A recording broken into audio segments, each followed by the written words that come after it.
You step quietly into a medieval castle not as a knight, but as a servant. The air is thick, humid, and sharp, with the scent of people, animals, mold, rot, and worse.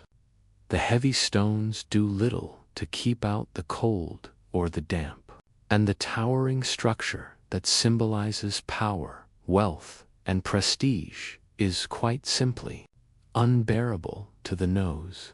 You are now part of the fabric of life in a 13th century stronghold, and it stinks. But why did it smell so bad? And how did people live with it? The foundation of any castle was, of course, stone, and lots of it. These cold slabs were excellent for defense and durability, but they retained moisture like a sponge. Castles were not built for comfort. They were designed as defensive fortresses. They had minimal windows, thick walls, and virtually no ventilation.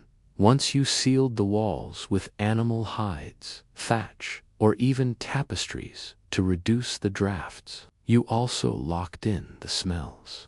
Fires were kept going almost constantly in the great halls, but chimneys were a luxury. Smoke clung to everything: your clothes, the furniture, the walls. The stone walls sweated in the winters and grew mildew in the spring. Add in the mustiness of wet straw, spilled ale, sweat, and unwashed bodies, and you begin to understand why castles smelled so foul. Bathing wasn't entirely unheard of, but it wasn't regular either. The idea that medieval people never bathed is an exaggeration, but by modern standards, their personal hygiene was poor. Lords and ladies might bathe once a week or month, depending on availability of water, weather, and custom. Servants, maybe twice a year, if they were lucky. Body odor was simply part of life. So was lice, so were fleas. Scented oils and herbs were used not to clean, but to mask the smell of bodies and clothes. Wool was rarely washed because wet wool could shrink or warp. Linen was easier to wash, but not everyone could afford multiple changes of linen underclothes. The rich covered their stench with perfumes. The poor covered it with aprons. One of the most infamous aspects of medieval castle life was the guardaroba, primitive toilet built into the side of the castle wall. A hole in a stone bench led directly to the outside of the wall or into a cesspit below. There were no flushing mechanisms. Just gravity. Waste was occasionally flushed out with rainwater or rinsed down with buckets, but most of the time it lingered. Some garderobes led to latrine shafts, which were emptied by gong farmers. These unfortunate souls were paid, often working at night due to the overpowering stench. It was highly paid work, but it made one a social pariah. In summer, the stench intensified. In winter, frozen waste made the garderobes nearly unusable. You would think nobles would solve this, but no. Even royalty suffered, in fact. King Henry VIII reportedly had a close stool, essentially a padded toilet chair that his groom of the stool would carry and clean. A very intimate position of trust, and still, the smell followed. Castles were not separate from the natural world, they were embedded in it. Horses were stabled nearby, often within the inner walls of the castle. Dogs and hunting birds roamed freely.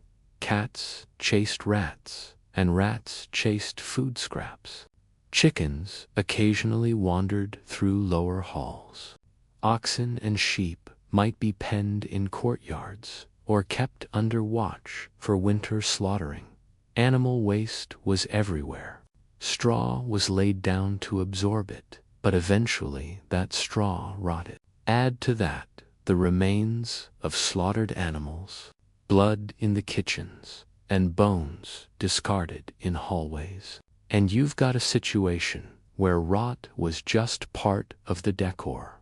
Medieval kitchens were separate when possible, but not always. Fires burned hot and without proper chimneys. Smoke seeped into every corner of the castle. Grease from roasts clung to stone walls. Fish was stored in brine, meats were salted or hung to dry, and dairy was kept in cool pantries but still went sour quickly. The air in and around the kitchens was always full of odors, rotting scraps, burnt bread, spilled ale, and fermenting sauces. Leftovers were often thrown out of windows into moats or pits. There were no compost systems. Vermin were attracted, smells worsened. Some castles, particularly in France and Italy, made efforts to freshen the air. Bowls of dried lavender or sweet herbs were placed in corners. Tapestries were hung and beaten clean weekly. Rushes were laid on floors, and sweet-smelling herbs were mixed into them, lavender, rosemary, and meadowsweet among them. But this was a surface treatment. The underlying odors of decay, body, and excrement remained. Cleanliness was often symbolic. Washing one's hands before and after meals had religious meaning. Bathing on holy days was encouraged. But there was little understanding of germs or hygiene as we know it. If you were to walk into a medieval castle today, not one scrubbed by centuries of curators, but one frozen in time, you would likely gag at the mix of urine, rot, smoke, sweat, mold, and wet animal fur. And yet people lived, dined, laughed, gave birth, and died in these spaces. How did they adapt? And what did this constant state of smell do to the psychology and social customs of the time? You now find yourself a few weeks into castle life. The smell no longer assaults you, it lingers like background noise. Somehow you've adapted. But that raises a question. How did people, psychologically and socially, endure such an environment for years, even decades? To understand this, we need to explore how people of the Middle Ages normalized filth, and how deeply the stench of a castle was tied to class, religion, identity, and even architectural design. Much like people who live near sewage plants or industrial zones today. Medieval inhabitants developed what we would call odor fatigue. Your olfactory nerves, constantly bombarded by the same smells, stop reacting. To live in a castle meant you didn't just tolerate the smell, you stopped noticing it. For the lower classes, who grew up around livestock and human waste from birth, the environment wasn't unpleasant. It was simply home. For the wealthy, too, the stench wasn't strange, it was a mark of normalcy, even superiority. No one in a medieval castle expected crisp air and citrus candles. Scent was part of the sensory ecosystem, like the clang of the blacksmith or the damp chill of stone. In an odd twist of social psychology, smell became a way of distinguishing classes. Those who smelled of lavender oil or rare imported frankincense were clearly elite. Those who reeked of horses, earth, or dung were clearly not. But here's the catch. Most nobles still stank. It was perception. If a lord bathed once a week and wore a perfumed doublet, he was leagues above the peasant who wore the same tunic for 6 months. In fact, the ability to mask your stench with imported fragrances became a display of wealth. Nobles might crush rose petals into their linens, hang sachets of spices from belts, or sprinkle scented water on rushes, but no amount of meadowsweet could overpower The garderobe odor was a status signal, a kind of sensory currency that reminded everyone of their place both literally and figuratively. One must not forget the deeply religious framework of the time.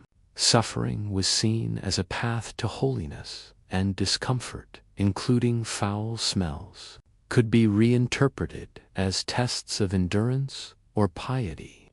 Monks often lived in close quarters with poor ventilation and shared latrines. Many orders avoided bathing as a form of asceticism. Dirt, and by extension, odor, was spiritually charged. Even among the laity, bathing could be viewed with suspicion. To indulge in bodily pleasures like warm water and scented oils was thought to invite sin. There were exceptions. The Crusaders brought back bathing practices from the Islamic world, and Roman bathhouse culture still lingered in southern Europe. But as Christianity tightened its grip on daily life, physical cleanliness began to lose its appeal. The phrase cleanliness is next to godliness wouldn't become popular until much later, and it certainly wasn't the rule in medieval Europe. You might think that by the 1300s, castle architects would design better ways to handle smells. And they tried, to a degree. Some castles had vented garderobes, sloped chutes, and drainage channels. Kitchens were sometimes moved outside the main living areas. Windows, though small, might be designed to capture a crossbreeze, but most design focused on defense, not comfort. Narrow windows kept out arrows, not smells.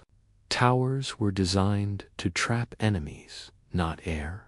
The inner wards and keeps were congested by necessity, packed with guards, servants, and food stores. This meant the average castle was a labyrinth of enclosed, windowless rooms with little ventilation. Efforts to fight the smell were often symbolic: burning incense during feasts, sweeping rushes weekly, or installing herb-filled pomanders for nobles to hold to their noses. But none of it solved the core problem. The stench wasn't a bug, it was a feature. The great stone halls didn't clean themselves. Behind every noble's bedchamber stood an army of workers who tried, with limited tools, to stem the tide of filth. Servants changed straw mats, beat tapestries, scrubbed floors with vinegar, and carried chamber pots to the waste pits. Laundry workers hauled linens to rivers, beating them against stones or scrubbing with lye and ash. But water was a precious resource, especially in winter, and soap, made from animal fat and caustic soda, was expensive and harsh. Clothes degraded quickly, so most people, rich or porches, to endure the dirt a bit longer than we would. Cooks dealt with sour milk and spoiled meats. Grooms managed manure in the stables. Nurses cleaned vomit and blood from birthing chambers. Castles ran on labor, and yet the smell always won. For those who could afford it, there was an emerging market for pleasant smells. Trade with the Middle East and Asia brought perfumes, spices, and scented oils into European castles at great cost. Saffron, cinnamon, and cloves were not just for food. They were burned, crushed, and steeped into perfumes. Lavender, a native herb, was sewn into sachets or soaked into bathwater. Queen Elizabeth, I reportedly demanded her rooms be filled with sweet-smelling herbs at all times. Other royals ordered their clothing be perfumed before wearing it. Some even had servants whose sole job was to manage their scents. But again, these were surface-level efforts. The castle, as a structure, remained unchanged. And when the sweet smoke faded, the stench returned. Many castles weren't isolated on hillsides, they were nestled in towns or cities. London, Paris, and Edinburgh had castles at their cores. And urban castles had another problem: the smell of the city itself. In medieval cities, waste disposal was haphazard. People tossed slop from windows, pigs roamed the streets, and butchers dumped offal into alleyways. The smell of a castle was often worse when it was surrounded by a town. So even if you exited the keep for fresh air, you were met with the same noxious bouquet, just from different sources. It is tempting to think of castles as grand, romantic places, but the daily reality was one of bodily discomfort, olfactory assault, and relentless sensory overload. And yet people survived, even thrived. What does it say about human adaptation that people not only lived in these conditions, but considered them luxurious? By now, you've smelled every stone of the medieval castle, its unwashed linen, its smoky kitchens, its foul garderobes. But history, like the air itself, never stands still as centuries passed. So too did ideas about hygiene, architecture, and the very function of castles. From the stinking strongholds of the 13th century to the grand palaces of the Renaissance, something changed. Slowly, quietly, the stench began to fade. But why and how? By the late 15th and early 16th centuries, the age of the castle was coming to a close. Gunpowder had changed warfare. Cannons made thick walls obsolete. The need for fortified stone keeps gave way to a desire for comfort, elegance, and status. Castles became residences, not fortresses. Moats dried up. Towers became decorative. The emphasis shifted from survival to display, and as comfort became a priority, so too did cleanliness, or at least the idea of it. As the Renaissance swept through Europe, palatial estates began to replace castles as the homes of the elite. Architects incorporated classical ideas: open courtyards, expansive windows, ventilation systems, and yes, indoor plumbing in rudimentary forms. In places like France and Italy, grand chateaux and villas featured marble bathing rooms, running fountains, and separate kitchen wings, all of which helped reduce odors. Even in England, the later Tudor and early Stuart periods brought changes. Hampton Court Palace, for instance, had a system of lead pipes for water, tiled kitchens for easier cleaning, and designated bath chambers, but not unheard of. While the smells didn't vanish, they began to be controlled. The introduction of better soaps in the 16th and 17th centuries helped immensely. Made with vegetable oils and fragrant herbs, these soaps were gentler and more effective than the harsh lye of previous centuries. But even more important was the shift in cultural attitudes. Cleanliness became fashionable, even moral. Enlightenment thinkers began to link hygiene with health. Cities established bathhouses and public washing areas. Doctors slowly began advocating for clean environments. In some aristocratic households, elaborate bathing rituals were revived. Scented waters were poured over marble basins, and whole rooms were dedicated to personal grooming. Of course, the working classes still lived in difficult conditions, but the idea of not living in filth took root, and that was revolutionary.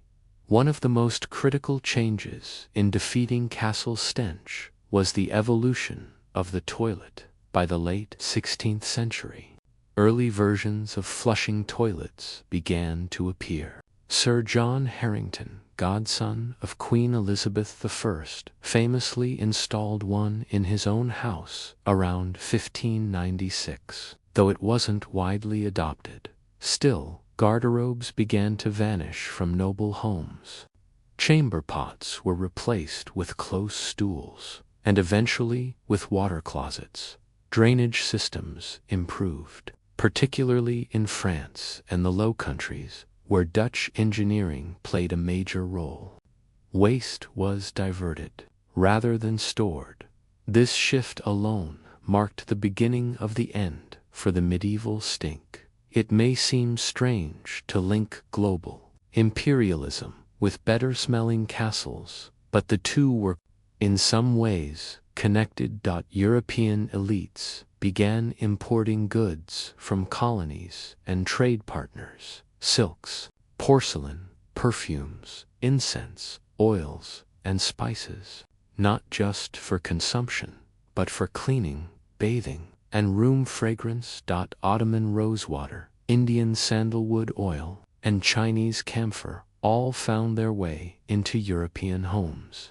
Some were used in religious rituals, others became household staples for the wealthy. Even as castle life disappeared, the habit of managing odor became a mark of refinement, an idea that grew from centuries of suffering under stone ceilings and stagnant air. Of course, not everyone lived in castles, and as castles declined, most people continued to live in humble homes with similar problems: poor ventilation, limited access to clean water, shared animals, and open latrines. But even here, things began to improve. Communal wells replaced stagnant ponds.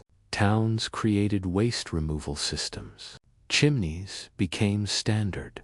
Soap-making became a cottage industry. The lingering memory of castle stench began to fade, not because it was forgotten, but because people began to build a world that no longer tolerated it. Today, when we visit a castle, it is curated, sanitized, restored. Tapestries are cleaned. Stones are dry. Wooden floors are waxed. There are no pigs in the courtyard. The garderobes are sealed. We've turned these old fortresses into museums of imagined nobility. But it's important to remember that the people who lived there endured an overwhelming, constant, grinding physical reality, one marked by odors so intense they shaped architecture, customs, clothing, and even theology. To forget that is to forget what it really meant to be powerful in the Middle Ages. The story of Castle Stench isn't just about bad smells, it's about how humans adapt, endure, and evolve. From the first stone laid in a Norman keep to the last scented towel in Versailles, we see the arc of human history bending not toward perfection, but toward comfort. And perhaps that's the most boring but beautiful truth of all. History doesn't always move with revolutions. Sometimes it changes with soap, sewers, and a deep desire for clean air. So, the next time you walk through a pristine castle hallway, pause for a moment. Imagine the stench, the smoke, the rot, and ask yourself, would you have survived it? Or would you have tried to change it, like so many quietly did? Imagine sitting on a smooth, cold slab of marble, no partition, no privacy. To your left and right, other Romans are doing exactly what you are, relieving themselves. The sound of water trickling through the trough beneath your feet is constant. There's no toilet paper, only a shared sponge on a stick. And you hope perhaps it's been rinsed. You are in a public latrine in ancient Rome, an architectural marvel and a social hub. Here, Hygiene and health collided with engineering and embarrassment. But for the average Roman, this was an ordinary part of life. Let's take a seat, quite literally, and explore the cold, open, and surprisingly complex world of Roman toilets. The typical Roman public toilet was far more sophisticated than one might assume for antiquity. These weren't holes in the ground. They were stone or marble benches, usually set against the walls of a rectangular room. The benches had keyhole-shaped openings every couple of feet, large enough to accommodate seated adults. Beneath the benches ran an open, sewer continuous flow of water designed to carry waste away. A second, shallower trough ran in front of the seats, just a few inches off the ground.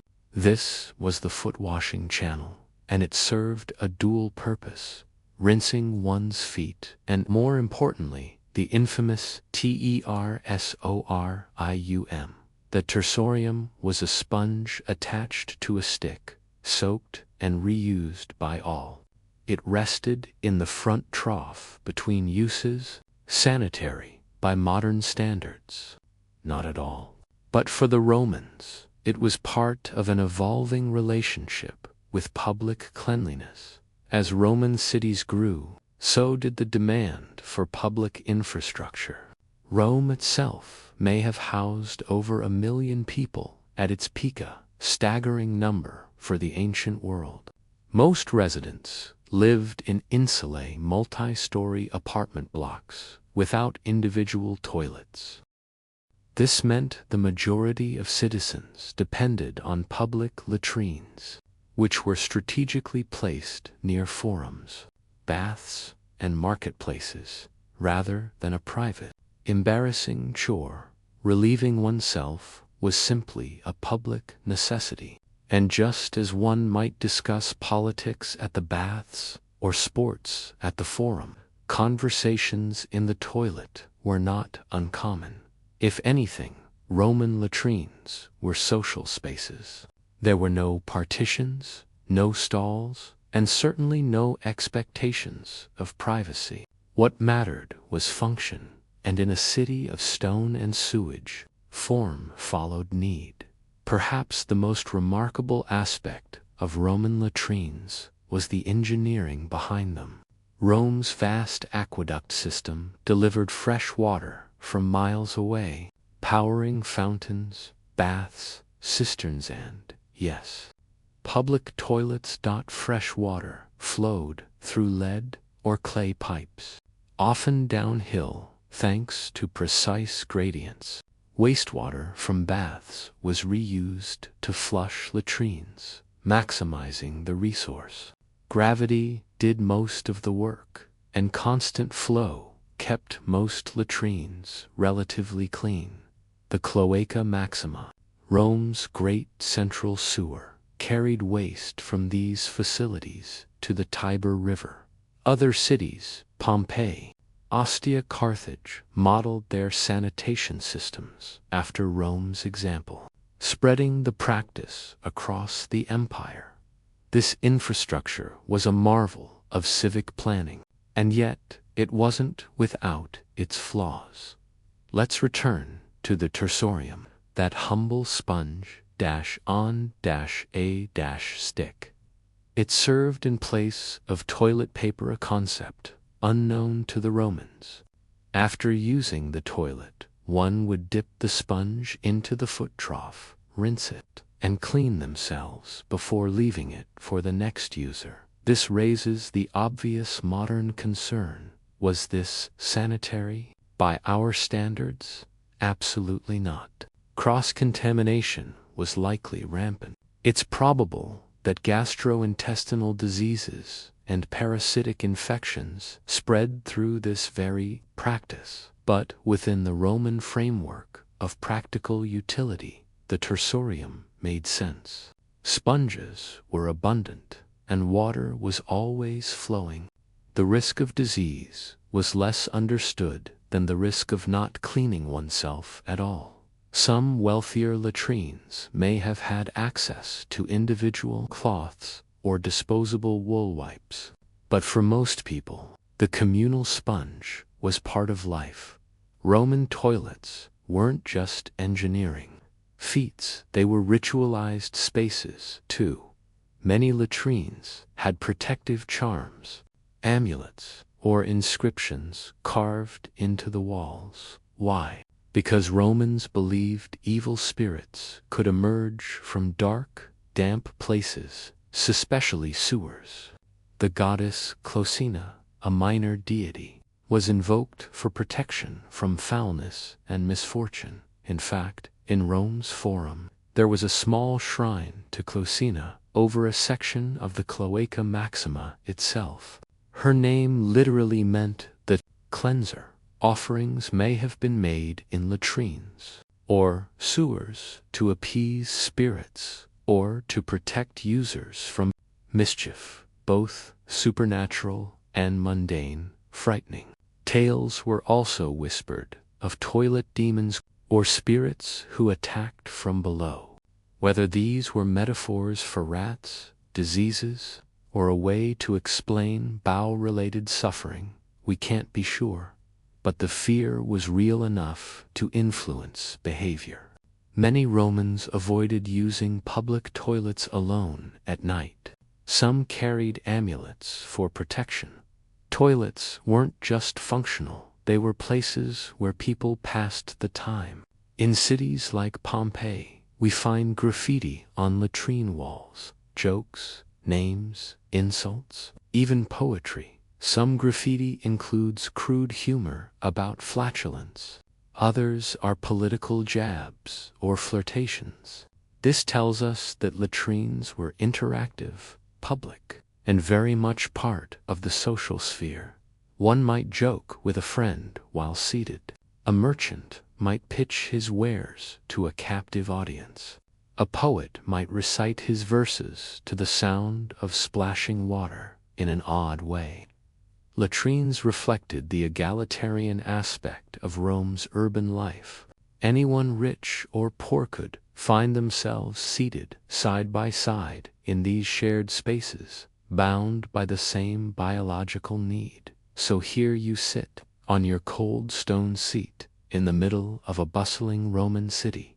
Around you, water flows, conversations hum, and the pungent scent of the city's life rises and falls like the tide. You're not alone.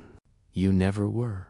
And as you rinse the sponge and place it back in its trough, you may begin to wonder, was this a sign of Roman advancement or a dangerously shared illusion of cleanliness? You've experienced the physical reality of the Roman public latrine, the cool marble seat, the constant trickle of reused water, the communal sponge. You've accepted the lack of privacy, and even found some poetry scratched into the stone beside you. But beneath the smooth marble and engineering marvels of aqueducts lies a darker story, a tale of infection, inequality, infestation, and indignity. Because while the Roman toilet was an impressive feat of civic design, it was also a source of risk, filth, and deep discomfort. Let's take a closer look at the less glorious side of Rome's famed sanitation system. The brilliance of Rome's sewer system cannot be denied. But it was also a double-edged sword. Latrines relied on continuous water flow, either from diverted bathhouse runoff or through channels fed by aqueducts. This worked well until it did in dry seasons. The flow slowed. In wealthier neighborhoods, water might be rerouted to fountains or private homes. This left some latrines with stagnant or even reversing flow on. When that happened, sewage rose into the very spaces meant to carry it away.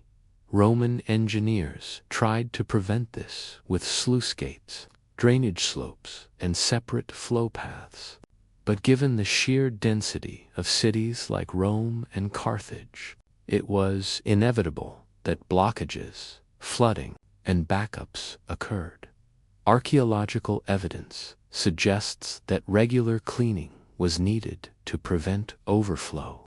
Whether that cleaning occurred on schedule or at all depended on political will and the competency of local officials. And when sewers backed up, diseases followed. Modern studies of ancient Roman latrines, particularly in Herculaneum and Pompeii, have revealed something unpleasant but expected. High concentrations of parasitic eggs and intestinal worms, whipworm and tapeworm parasites were rampant. These infections spread through fecal-oral transmission, and in a society with shared wiping tools and communal bathing, the cycle was hard to break. Diet, too, played a role. Roman cuisine featured raw vegetables, shellfish, and street food, all of which could be contaminated by unclean hands or water. Even elite households weren't immune. While the rich had better access to clean water and private baths, their food often came from public markets. Their slaves and cooks used the same facilities as everyone else. There was no germ theory, no understanding of invisible pathogens, only vague ideas about bad air and imbalanced humors. Treatments focused on purging, bloodletting, or prayer knot sanitation. So while the Romans built sewers, they never fully escaped the diseases that flowed through them. Roman latrines, especially those located in basements or alleyways, were known for attracting rats, snakes, and even flammable gases. Let's start with the rats.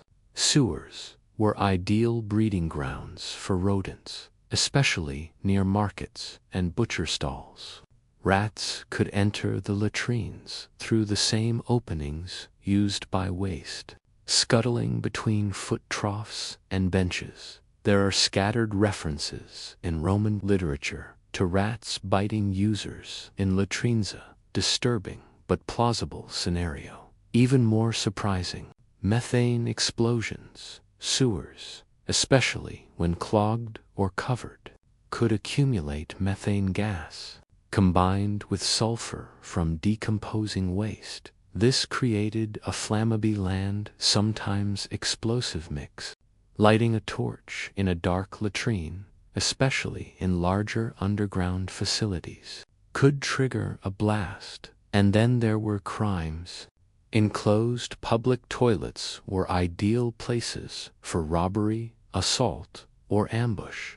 Roman poets and satirists joked about being mugged on the toilet. But behind the humor was a real concern. Latrines were risky spaces, especially for women, children, and the elderly. Not all Roman latrines were created equal. In cities like Ostia, archaeologists have uncovered high-end public toilets near elite neighborhoods, featuring decorative mosaics, marble seats, and covered porticos. These were clean, well-ventilated, and often located near fountains or civic buildings. In contrast, poorer districts were served by smaller, darker, and less maintained latrines, often little more than stone holes over shallow pits. Some slaves and laborers relied entirely on chamber pots, which were dumped into alleyways, cesspits, or directly into the Tiber, and in rural areas where aqueducts didn't reach. Latrines were simpler still, wooden benches, no running water, and often shared by entire households or farms. So while public toilets existed, they weren't always accessible, safe, or sanitary. And, like so much in Rome, your experience depended heavily on your status. It's unclear whether Roman latrines were segregated by gender. Most archaeological evidence suggests they were not, at least not strictly.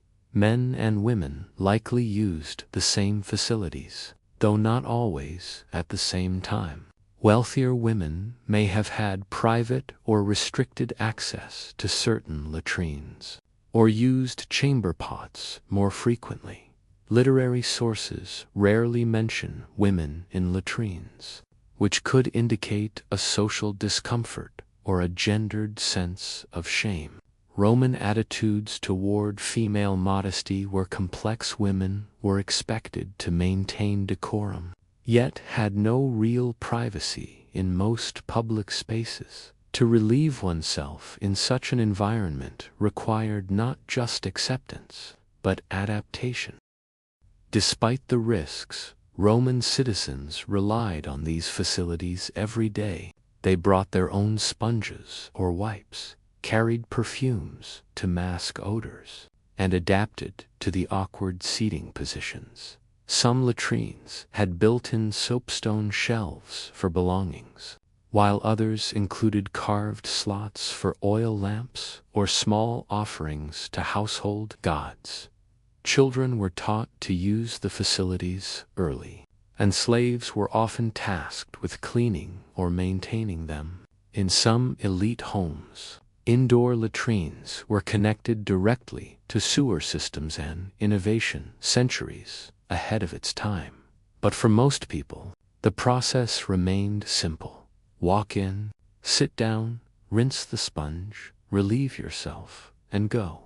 Efficiency mattered more than elegance. You rise from your marble bench, the stone cold lingering on your skin. Around you, life continues. Feet shuffle, water trickles, voices echo off plastered walls. The space is communal, functional, and forgettable. But beneath its surface lies a network of risk, of parasites, predators, and plagues. And still, day after day, Romans returned, because they had to. And so you may wonder, did they ever imagine something better? Or was this, in their minds, the pinnacle of modern life? The water still trickles. The marble seats still gleam, worn down by thousands of visitors. But the height of Roman sanitation is behind you now. You've seen the ingenuity, the danger, the discomfort. What remains is the question of what happened next. How did a civilization capable of such advanced public sanitation lose it all? And what remnants of this seemingly mundane infrastructure survived the collapse of the empire? To understand the legacy of Roman toilets is to understand how a small sponge on a Rome's grandeur had begun to wane. The reasons were many: economic troubles, political instability, external invasions, internal decay. The city of Rome, once bursting with over 1 million people, dwindled to a fraction of its former size. And with that decline came the gradual breakdown of public infrastructure, including sanitation, aqueducts, neglected or deliberately destroyed during sieges, fell into disrepair. Without a steady supply of flowing water, toilets stopped functioning. Sewers clogged, latrines flooded or dried up. Many of the large public baths, fountains, and latrines that once served thousands became abandoned shells. Stone seats were repurposed. Pipes were scavenged for lead. Tiled floors crumbled without maintenance. Public toilets became unusable, and within a few generations, forgotten. People no longer gathered in massive public spaces. The focus shifted inward to private homes, rural estates, and smaller communities. In these settings, the chamber pot reigned. A simple bowl, ceramic or bronze, was used and emptied often into the street, a ditch, or field. In wealthier homes, servants handled the disposal. In poorer ones, it was tossed from windows with cries of warning. Without flowing water, there was no sewer system. Indoor latrines, if they existed, fed into cesspits that filled over time and had to be dug out of the same problems faced in medieval castles. The sophistication of Roman sanitation was not surpassed for nearly 1,500 years by the Middle Ages. The knowledge of Roman hygiene had largely vanished from practice. Latrines existed, but they were primitive wooden seats over pits with no running water. Public toilets were rare, and chamber pots were ubiquitous. The idea of sophisticated sanitation lingered in books and ruins, but not in reality. It wasn't until the Renaissance and Enlightenment periods that scholars began to rediscover ancient Roman texts on architecture and engineering. Vitruvius, Frontinus, and others. Even then, the focus was on aqueducts and roads, not toilets. The tersorium, the bench latrine, the drainage systems, they remained, literally, buried in the 19th and 20th centuries. Archaeologists excavating Pompeii and Ostia began uncovering surprisingly intact Roman latrines. Stone benches still stood. Sewer tunnels remained sealed and preserved. Even remnants of sponges, bones, and waste gave researchers clues into ancient diets, hygiene habits, and disease patterns. What was once mundane had become priceless historical data. And with each dig, the world came to appreciate that Roman sanitation wasn't just advanced, it was deeply human, flawed, experimental, uneven, and deeply entangled with every aspect of daily life. We tend to think of sanitation as a modern invention: toilet paper, flush valves, septic systems. But the Romans had already mastered many of these ideas. In principle, if not perfection, their toilets remind us of a core truth. Civilization depends on what it can safely flush away. When infrastructure fails, when waste builds up, when public systems are ignored, even the grandest cities crumble from the inside out. Collapse was not because of its toilets, but their decline mirrored the unraveling of a society stretched too thin, while few of us would accept a communal sponge or sit shoulder to shoulder with strangers. Traces of Roman influence remain.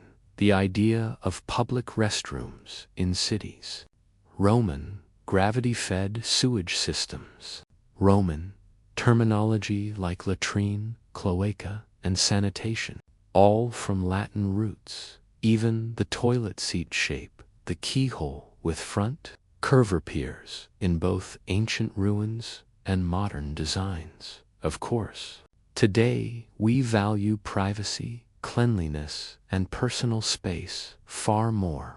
But the Romans were not striving for our ideals. They were solving the problems of their time, and they did so often by sitting together on cold stone slabs, surrounded by the scents, sounds, and souls of the city. You leave the latrine, stepping back onto a Roman street, echoing with cartwheels, sandals, and distant voices. Behind you is a space that was never glamorous, rarely written about, and often dismissed. But it was essential. Rome was not built in a day, and it was not maintained by heroes. It was held together by water, stone, and the quiet resilience of people who knew the value of a clean exit. So the next time you flush a toilet, take a moment. You're participating in a 2,000-year-old tradition, one that's far older, messier, and more brilliant than it appears. It is the winter of 1812. Snow clings to every tree, every boot, every breath. The fields of Russia are endless and white. broken only by the dark shapes of retreating men soldiers of the Grande Armée. Hollow-eyed, shivering, trudging westward, they had come with glory in mind, led by the legendary Napoleon Bonaparte, the Emperor of France. But now their uniforms hang in tatters. Their weapons are frozen. Their fingers, purple with frostbite, fumble at coats that no longer close, and all along the icy road to Vilnius, the snow is littered with buttons, small, broken, scattered fasteners made of tin. Could it be that Napoleon's downfall was hastened not by gunpowder or tactics, but by metallurgy? Welcome to one of the strangest, coldest theories in military history. To understand how buttons became a historical curiosity, we must first understand the scale and hubris of Napoleon's 1812 campaign. By then, Napoleon controlled most of continental Europe. But Tsar Alexander I of Russia had begun to defy French interests, refusing to comply with the Continental System, a trade blockade against Britain. In response, Napoleon launched a massive invasion, assembling an army of over 600,000 men from across his empire. This Grande Armée was the largest military force Europe had ever seen. It marched east into Russia in June 1812, a confident wave of uniforms, horses, cannons, and ambition. But the Russians refused to give battle. Instead, they retreated, burning towns, destroying food stores, and denying the French supplies. By the time Napoleon entered Moscow in September, the city was largely abandoned and burning, and winter was coming. Napoleon's occupation of Moscow yielded no peace, no surrender, and no provisions. So, in October, he began the long retreat back toward Poland, just as the Russian winter began in earnest. The cold was not immediate, but by November, temperatures plunged. Reports suggest -20 degrees Celsius to -30 degrees Celsius, -4 degrees Fahrenheit to -22 degrees Fahrenheit was common during the retreat. Horses collapsed, wagons froze, guns stopped firing. Men died by the thousands each night. As discipline collapsed, many soldiers abandoned weapons, supplies, and even their clothing. Uniforms shredded, coats no longer closed, breeches split, and it's amid this chaos that a theory began to circulate. Napoleon's soldiers were literally coming apart at the seams. Many uniforms of the Napoleonic era were fastened with buttons made from tin, silvery metal that was relatively cheap, easy to mold, and shiny enough to polish. But tin has a strange property. Under extreme cold, it can undergo a phenomenon known as tin pest or tin disease at temperatures below 13.2 degrees Celsius, 55.8 degrees Fahrenheit, especially near -30 degrees Celsius. Pure tin begins to transform from its metallic form white tin into a powdery, brittle form gray tin. This process is slow, but under the right conditions, it accelerates and spreads. The result: tin objects crumble, literally turning to dust. Could the buttons on the soldiers' coats have succumbed to this? Could they have disintegrated, leaving soldiers unable to keep warm or fasten their gear? It's an evocative image, a line of frostbitten men struggling to hold their coats shut because their buttons simply dissolved in the cold. Tin pest is known for its catalytic behavior. Once a small patch of tin transforms, it can spread the crystalline disruption to adjacent tin like a rot. This makes it particularly damaging in items with multiple small components, like buttons. Military buttons weren't always pure tin. Some were pewter, a tin alloy with lead. Others were brass, or even wood, depending on supply lines. But many French buttons, particularly for enlisted men, were primarily tin. Historians and chemists have suggested that in the cold, some of these buttons may have degraded, making coats unfast and able.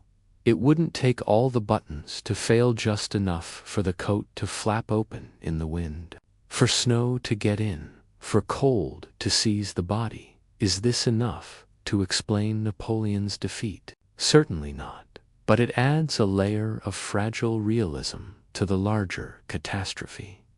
The average soldier in the Grande Armée wore a wool uniform, a long coat or greatcoat, a waistcoat, breeches, and high boots. Officers had fancier attire, but enlisted men often had only one set of clothing for the entire campaign. These uniforms were not made for Russian winters. French tailors had prepared clothing for a summer campaign, and when autumn lingered, Napoleon delayed retreating. By the time temperatures dropped, winter gear was either not issued, lost in abandoned supply wagons, or sold on the black market. Soldiers tried to improvise stuffing hay into boots, wearing layers of captured Russian garb, or stripping the dead for coats. But even these measures were no match for weeks of relentless cold, starvation, and exhaustion.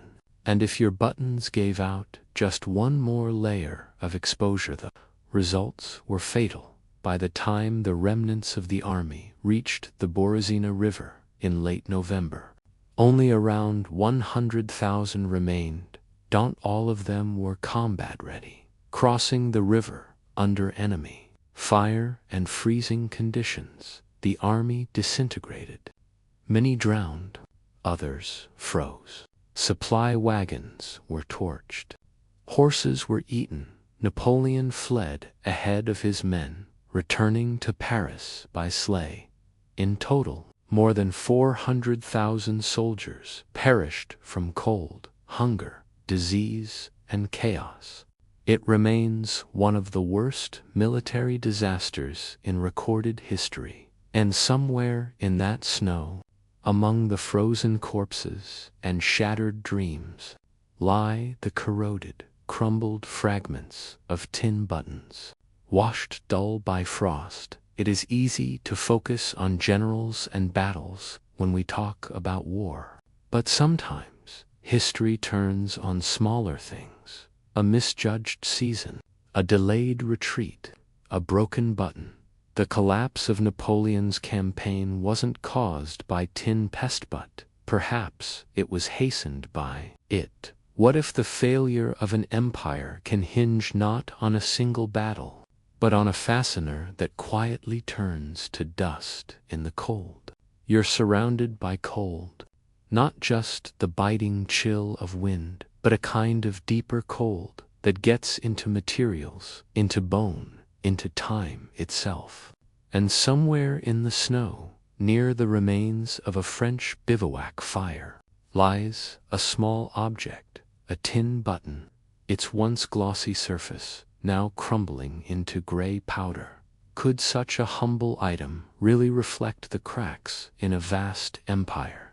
To answer that, we have to look deeper into the chemistry, science, and myth-making surrounding tin pest, and how this obscure process came to symbolize the hidden vulnerabilities of even the most powerful military machine in Europe. Tin pest, also known as tin disease or Zinpest in German, is a chemical phenomenon that affects white tin, the metallic form we're familiar with. At temperatures below 13.2 degrees Celsius, 55.8 degrees Fahrenheit, this metallic structure becomes unstable. Over time, it slowly transforms into gray tin, a non-metallic, brittle powder. This gray tin has a different, crystalline structure. It expands slightly, breaking apart the metal's cohesion. The process is slow in moderate cold, accelerated in very low temperatures, especially those around -30 degrees Celsius, -22 degrees Fahrenheit, or below, catalyzed by impurities, or by contact with tin already infected with the pest. The result, a button, ornament, or even a church organ pipe, can begin to disintegrate, turning chalky and crumbling from within. It's not rust. It's not corrosion. It's a phase transformation, and once it begins, it's hard to stop. Tin pest is not just a theoretical curiosity. It's been observed and lamented by artisans, chemists, and military planners. Some documented examples: church organs in cold northern Europe. Tin pipes installed in winter began to crumble after just a few years, baffling builders until the phenomenon was understood. Napoleonic buttons, of course, but also pewter dishware and metals stored in cold, damp places, especially in Scandinavia and Eastern Europe. World War I. Soldiers in high-altitude posts reportedly noticed that tin utensils and equipment degraded over time. In modern times, tin pest is rare partly because modern alloys prevent it. Even tiny amounts of antimony, bismuth, or lead can halt the transformation.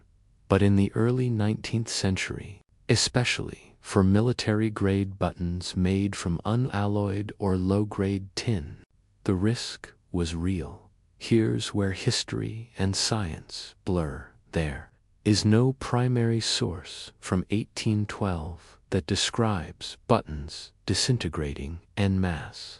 No French soldier wrote, "Mon bouton s'est effondré," "my button crumbled." No Russian chronicler marveled at the snow glittering with metallic dust, and yet we have reports of uniforms falling apart in the cold. Archaeological finds of tin buttons severely degraded in Eastern European burial sites. Chemical understanding that tin pest could indeed occur under the winter conditions of 1812. Military supply records confirming mass production of tin buttons for French uniforms. It's plausible, even likely, that some soldiers experienced button failure. But was it widespread? Did it meaningfully affect survival? We can't be certain, but consider this. When you are marching through snow, starving and exhausted, the failure of a coat to close is not a minor inconvenience. It can mean death, even if the tin button theory is exaggerated or mythologized. Its power lies in its symbolism. An empire built on steel, fire, and command is undone by something so small, so simple, so unnoticed. Historians love moments like this. They remind us that history isn't always about generals and treaties. Sometimes it's about material science, about the interaction between human ambition and physical reality.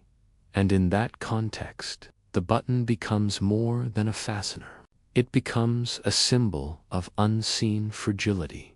While tin pest may have played a part, it's important to remember the bigger picture. Historians generally attribute Napoleon's failure in Russia to a deadly combination of overextended supply lines, Russian scorched earth tactics, harsh winter conditions, guerrilla warfare by Cossacks and partisans, disease, especially dysentery and typhus, starvation. As food supplies were deliberately destroyed, the army's logistical failure was enormous. Napoleon had relied on foraging to feed his troops, but the Russians denied him that. He expected a quick campaign. He got a slow death march. And in that context, the button is not the cause of defeat, but a perfect symbol of how even the strongest systems fall apart when nature and time apply pressure. Now imagine this. You're a French conscript from Bavaria. You've marched 800 miles. You're hungry, freezing, and your coat won't stay closed every day. A few more buttons fall away, crumbling in your hands. It doesn't matter whether you know the term tin pest. What you know is that your body is exposed, and your tools are failing. This tiny failure feeds into the larger sense of doom, of betrayal, of abandonment. Your commander is hundreds of miles ahead. Your stomach is empty. Your hands are bleeding, and your coat won't stay closed. That's not just physical discomfort. That's psychological unraveling. A button is made to hold things together, to close gaps, to maintain order. When it fails, especially quietly, invisibly, from within it changes more than your uniform. It changes your sense of control. So maybe the real power of the tin button theory isn't whether it's true but how perfectly it captures the essence of 1812, a campaign that looked strong, but crumbled under pressure. And that leads us to a final question. If history can fall apart one button at a time, what other small things have we overlooked? The snow has settled now. The fields of Russia are quiet. Thousands of tin buttons, rusted musket barrels, scraps of uniforms, and frost-bitten bones lie buried beneath the ice. Napoleon is already back in Paris, preparing to rewrite the narrative. The remnants of the Grande Armée are limping westward, shattered in body and spirit. What remains is not just a military failure, but a deeper question. How do material things, boots, coats, carts, shape the fate of nations? This section looks beyond the tin pest, beyond the cold, and even beyond Napoleon himself. Because if this campaign taught the world anything, it was that logistics, not glory, wins wars. The root of Napoleon's disaster was not pride, though there was plenty of that, nor was it purely the Russian winter, though it was certainly cruel.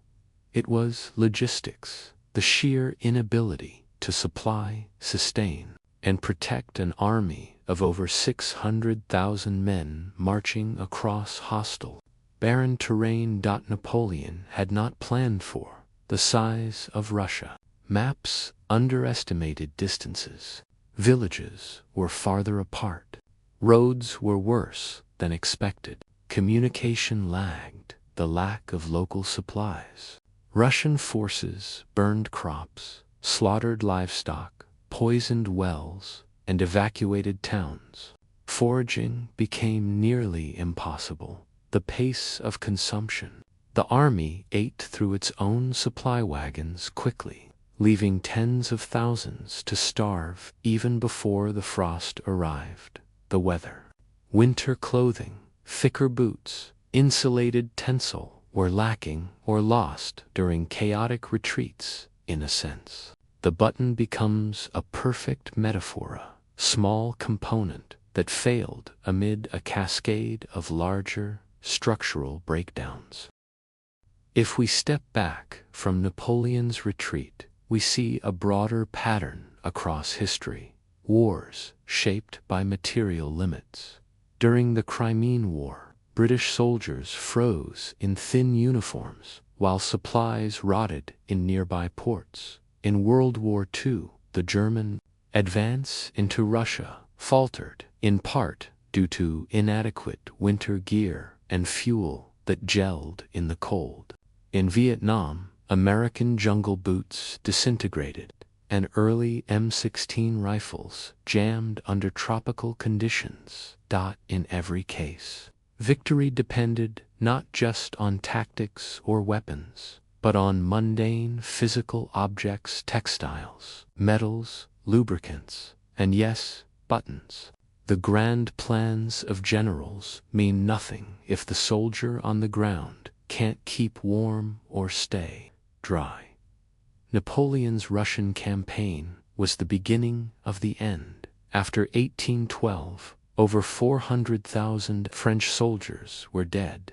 Most died not from bullets, but from cold, starvation, disease, and exposure. Allied powers were emboldened.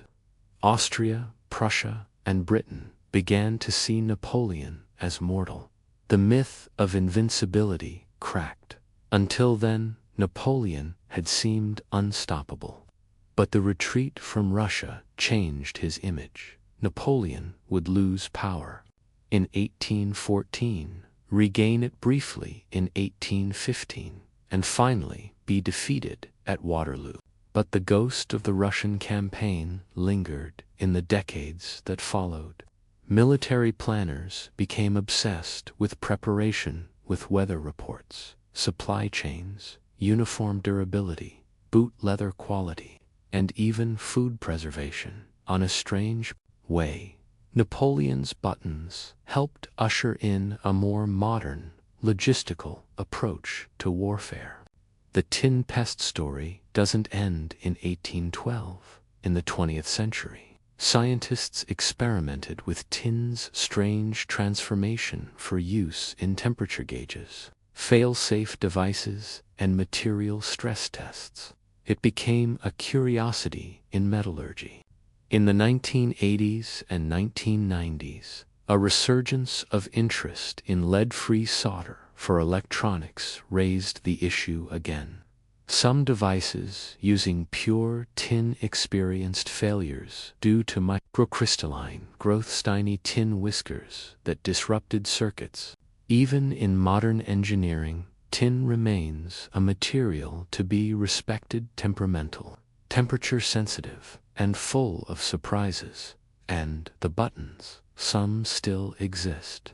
Museum collections across Europe contain Napoleonic era buttons recovered from frozen grave sites and old uniforms.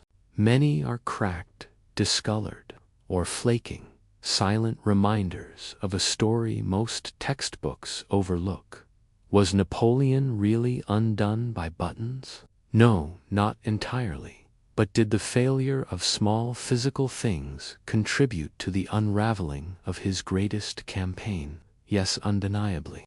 History doesn't always move with the roar of cannons. Sometimes it squeaks quietly. A broken buckle, a frozen seam, a disintegrated fastener, each a tiny fracture in the machine of empire. In that sense, the story of Napoleon's buttons is not a curiosity. It is a warning that even the mightiest forces are bound together by threads and hinges and rivet sand. When those give way, everything follows. You hold the button now, cold, rough, flaking at the edges.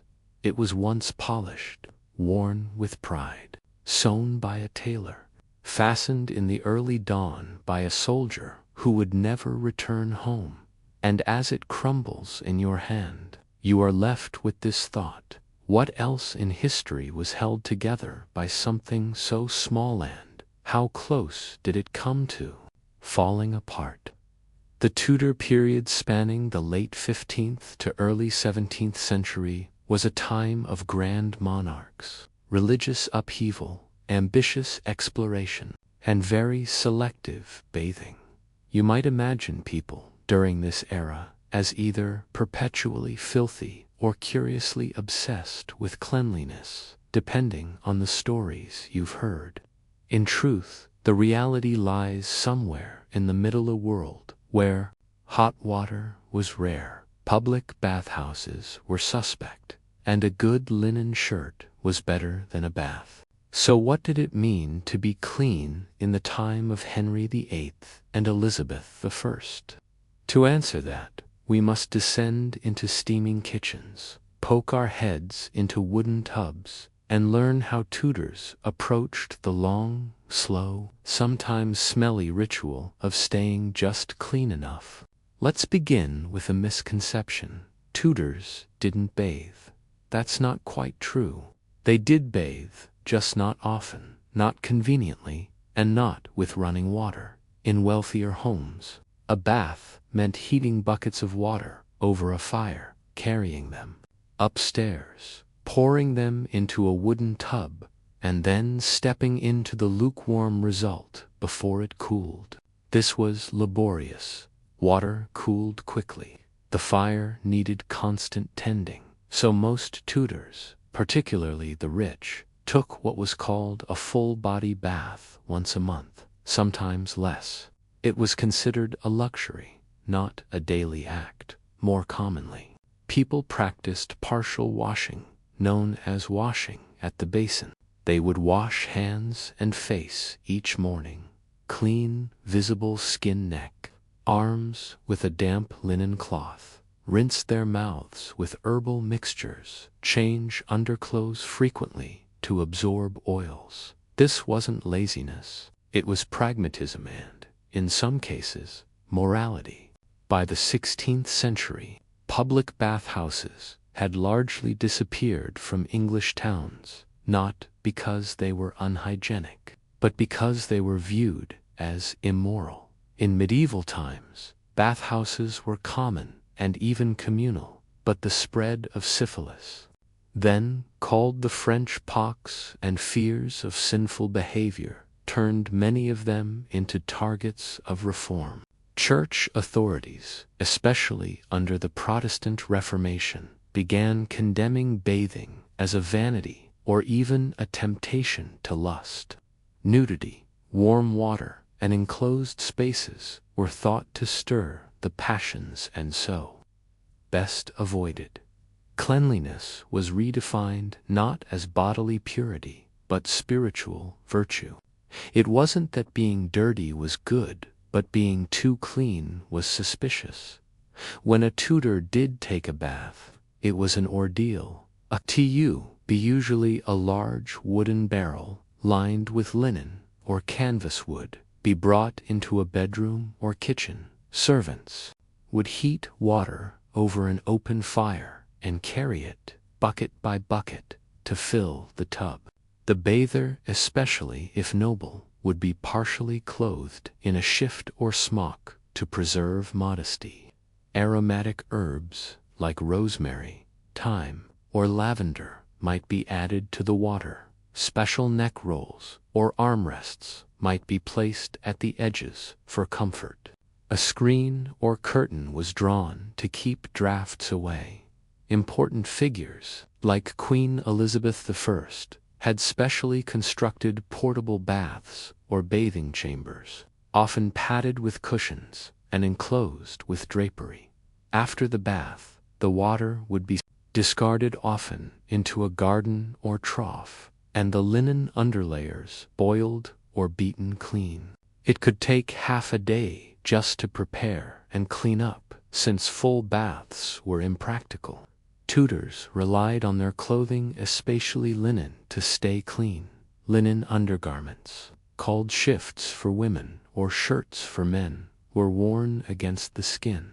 These absorbed sweat and oils. Rather than washing the body directly, Tudors changed their linen frequently. In fact, Elizabeth I was said to change her linen daily, and this was seen as a mark of refinement. Washing linen was easier than washing the body. It could be boiled, beaten with paddles, and dried in sunlight. Clean linen looked bright, smelled fresh, and signaled hygiene. So to be clean was not to be freshly scrubbed, but to be freshly dressed. Hair was another key element of Tudor hygiene. Men kept beards trimmed or grew them extravagantly, depending on fashion. Women often plucked their hairlines to achieve the high forehead look of the time. Washing the hair was infrequent, perhaps once a month, using herbal rinses or lye soap. More commonly, people combed daily, using fine-toothed combs to remove lice and debris. As for oral hygiene, tutors used toothsticks, small wooden twigs chewed to fray and used like a toothbrush, tooth powders made of crushed eggshells, salt, or sage, mouthwashes, infusions of mint, vinegar, or wine. Again, the goal wasn't modern cleanliness, it was appearance, smell, and social acceptability. Tutors, like their medieval predecessors, relied heavily on scent to cover bodily odors. Pomanders, scented balls of ambergris, clove, and citrus were worn or carried. Scented gloves, especially among the wealthy, were popular.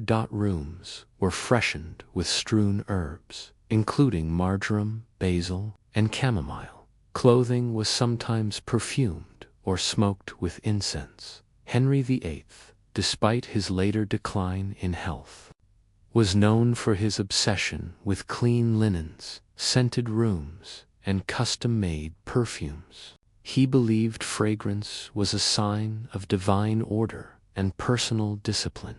Bathing was not equal across the Tudor world. Nobility had access to servants, large basins, and hot water. Middle-class merchants might heat water in their kitchens and bathe behind screens. The poor often bathed in rivers, if at all, and changed clothes as they could.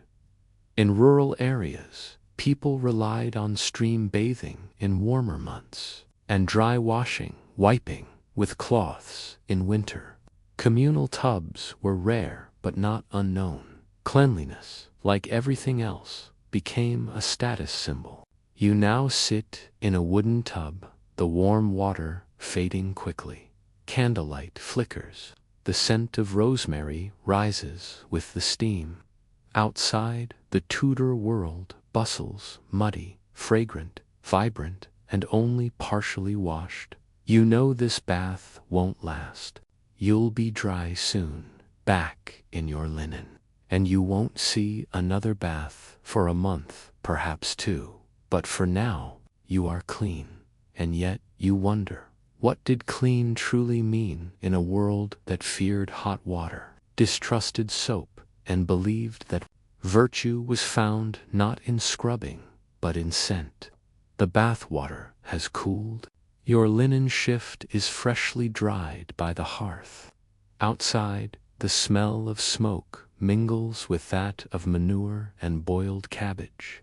It's another day in Tudor England and you are considered clean, but not in the modern sense. In this section, we explore how society defined cleanliness, how class, climate, and custom shaped hygiene routines, and how emerging science both questioned and reinforced these rituals. Because for the Tudors, being clean was not just about water. It was about status, symbolism, and a delicate balance between virtue and vanity. Tudor hygiene was deeply influenced by humoral theory, inherited from ancient Greek and Roman medicine. According to this view, the human body contained 4 humors. Blood, phlegm, yellow bile, black bile. Health depended on the balance of these humors. Bathing too often or exposing the pores to hot water was thought to open the body to imbalance, letting in bad air known as miasma, or allowing sickness to enter. Thus, frequent bathing was not just unnecessary, was risky. Instead, cleanliness was a moderated ritual. Washing the face and hands was encouraged. Cleaning the entire body was reserved for special occasions before court appearances, holidays, or after illness. This belief wasn't based on laziness, it was rooted in medical logic, however flawed by modern standards. For the aristocracy, cleanliness was about presentation. Hair was combed daily, often with the help of a maid or valet. Beards were oiled and styled, especially under the reign of Henry VIII and later Elizabeth's court, where appearance was a political tool. Linen shifts were changed regularly, sometimes daily. Elizabeth I was known for her obsession with spotless linen. Wealthy homes often had ewer and basin sets for mourning, ablutions, urban-fused cloths for wiping the face, and body-scented pomanders or sachets placed in trunks and closets. Some aristocrats even had portable baths, wooden tubs lined with waxed canvas, stored in bedrooms or moved from estate to estate, but again, these were reserved for rare, deliberate use. To be frequently clean was not fashionable, but to be constantly fresh-smelling and well-dressed was essential for the working classes. Hygiene was defined by routine necessity. Manual laborers might wash more often, not out of health concerns, but because dirt and sweat physically interfered with their work. Craftsmen and apprentices used public fountains or kitchen basins. Barbers and bathers, who often worked in overlapping trades, offered haircuts, shaves, and occasional hot cloth washes to patrons. In the towns and cities, washhouses existed but were limited. Some neighborhoods relied on communal water sources, where washing could be done discreetly. People shared combs, towels, even mouthwashes made from vinegar and rosemary. There was an informal culture of hygiene, based more on practicality than doctrine. Rural populations, however, had less regular access to washing facilities. In these areas, being clean simply meant not being visibly soiled for the wealthy. Hygiene was rarely self-administered. Ladies-in-waiting assisted noblewomen with grooming, changing, and hair care. Valets and chamberlains managed clothing, heated water, and prepared bathing chambers for lords. Scullery maids boiled linens and scrubbed tubs. Cleanliness was thus a performance of status only possible because of others. A noblewoman might bathe once a month, but her linens were washed weekly, her hair brushed daily, and her chamber aired by servants every morning. Interestingly, the servants themselves often lived in closer quarters, had less access to clean linens, and were exposed to far more bodily waste. The hygiene of the elite was maintained by the labor of the unwashed. Fragrance was not just aesthetic, it was defensive. Tudors believed in the power of pleasant smells to protect against disease. Scented gloves, sachets, pomanders, and perfumes were more than vanity. They were preventive medicine. Popular substances included ambergris, a rare waxy substance from sperm whales, civet musk from the civet cat, rosewater, and orange blossom, often used to rinse hands or freshen linens. Benzoin resin, myrrh, and frankincense, burned in small bowls to cleanse the air. Men and women alike powdered their hair and bodies. Some even powdered their wigs, cloaks, or undergarments. Powder masked not only odors, but the perception of decay. The smell of cleanliness became more important than the fact of it. There were specific occasions when washing became ritualized. Preaching and court appearances required visible freshness, shiny shoes, bright linen, styled hair. Before religious holidays, people often washed to cleanse the soul. After childbirth or illness, a bath signified physical recovery and spiritual renewal. In each case, bathing was not private, but a visible performance of renewal. Even barbers advertised their services with illustrations of grooming and washing, not because it was common, but because it was prestigious. Queen Elizabeth I presents one of the most interesting contradictions in Tudor hygiene. She was known to change her linen daily, douse herself with perfume and floral water, powder her face and hands to a ghostly pale, surround herself with sweet-smelling herbs, yet she bathed only rarely. Her portable bath was used for ceremonial cleaning, not regular immersion. Elizabeth understood the political power of being seen as pure, radiant, untouched by common filth. Her carefully cultivated image, immaculate yet aloof, set the tone for upper-class hygiene for decades. You stand now at a copper basin, rinsing your hands with cool water infused with mint. Behind you, the linen has been aired and laid out. Your shift is clean. Your hair has been combed and oiled. You smell of lavender and smoke. You have not bathed in weeks, and yet, by every measure of the time, you are clean. So you wonder if cleanliness is defined not by soap and water, but by linen and scent. What does that say about how history remembers being pure? The basin is dry. The tub has been emptied. The linen is folded and stored for another day. You are now at the end of the Tudor period, a time of immense political change, religious uncertainty, and scientific curiosity. But beneath the thrones and cathedrals lies a quieter shift, a growing awareness of the body, its smells, its cleanliness, and its health. In this final section, we explore how the late Tudors and early Stuarts began to redefine hygiene, laying the groundwork for how modern Europeans and eventually much of the world would come to see cleanliness as both a moral and medical imperative. The early and middle Tudor period was marked by a suspicion of bathing. By the late 1500s, that attitude began to soften slightly. Two factors contributed. Scientific inquiry was expanding.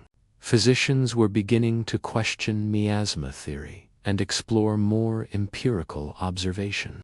Even if true germ theory was still centuries away, the influence of continental Europe, especially Italy and France, where private bathing and therapeutic bathing had persisted in noble households and spa towns, some English nobles and royals, particularly under the early Stuarts, began to adopt medicinal bathing as part of their health routines.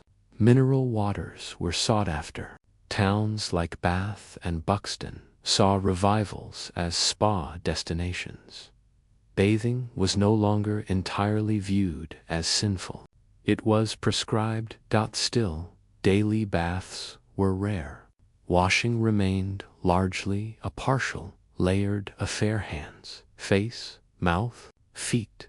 But the idea of water as cleansing rather than just dangerous was making a comeback. Perhaps nothing shifted attitudes toward hygiene more than plague. From the 14th century through the late 1600s, England experienced recurring outbreaks of bubonic plague, culminating in the devastating Great Plague of 1665, which killed over 100,000 people in London alone. Even though the cause was unknown, people noticed patterns. Filthy areas suffered worse. The poor died more frequently. Bad smells often preceded outbreaks. As a result, urban sanitation became a topic of state interest. Laws were passed requiring streets to be swept. Privies had to be cleaned more regularly. Bathing, fumigation, and sweating treatments were recommended by some physicians in this environment. Cleanliness, once a matter of status and appearance, began to take on a public health dimension. It wasn't just about smelling good. It was about surviving. Alongside shifts in medicine and public health came changing attitudes about the human body itself. During the early Tudor period, the body was seen as inherently sinful, weak, and prone to corruption. Cleanliness was symbolic, a sign of spiritual purity more than physical health. But by the early 1600s, influenced by Renaissance, humanism, and early scientific thinking, the body began to be seen as something to understand, improve, and care for. Books were published on personal grooming, dietetics, and even early dermatology. This wasn't yet modern hygiene, but it was a departure from medieval fatalism. The body was no longer simply a vessel for sin, it was a system, a machine, even a temple. Cleanliness began to gain moral weight, but also rational justification. Cleanliness in the Tudor era was never just about water, it was about perception. And nowhere was that more apparent than in the world of cosmetics. White lead paste, used by Elizabeth I and her courtiers, created a flawless but deadly pallor. Belladonna drops were used to dilate the pupils, creating an ethereal look at the cost of vision. Crushed pearls, egg whites, and powdered bones were used to smooth skin and mimic a clean appearance. Cleanliness was increasingly defined by artifice, what people saw, not what was underneath. Paradoxically, people were becoming obsessed with looking clean, even as they remained hesitant to actually bathe. This contradiction would persist for centuries. Despite shifts in elite behavior, most of England's population, farmers, laborers, servants, continue to live without regular access to warm water, clean linens, or the time and space to perform elaborate grooming rituals. Their dirtiness was not a moral failing. It was a product of crowded living conditions, limited access to clean water, long hours of physical labor, lack of heating, soap, or fuel. Yet, even among the poor, there was a culture of practical cleanliness, washing feet before bed, rinsing mouths with salt water or vinegar, brushing hair to remove lice and dandruff, hanging out clothes to air on sunny days. Cleanliness was not was simply different from what the nobility practiced, and it served different needs. Today, we often speak of the Tudors as filthy, a time when no one bathed, everyone had lice, and chamber pots were emptied from windows.